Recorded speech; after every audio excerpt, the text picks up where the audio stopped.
அப்பாவா?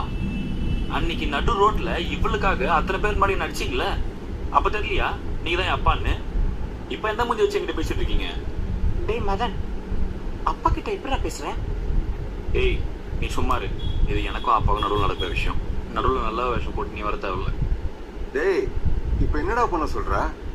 ஆமா கோவம் வந்தது அடிச்சேன், இப்ப என்ன பண்ணலாம் சொல்லு.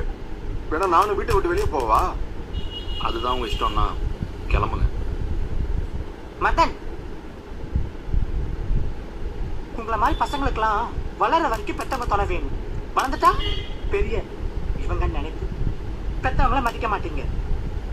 நீங்க எடுக்கிற முடிவு தான் கரெக்டுன்னு வேற ஒரு நினைப்பு. டேய், பெத்தவங்களோட அருமை பசங்க பொண்ணுங்களை விட எங்களை மாதிரி திருநங்கைகளுக்கு தாண்டா நல்லாவே தெரியும். உங்களை கூடவே வச்சுக்கிட்டு உங்களுக்கு வேண்டியதெல்லாம் அவங்க கஷ்டப்பட்டாலும் பரவாயில்லைன்னு செஞ்சு கொடுத்தா பெத்தவங்களை இப்படி தாண்டா பேசி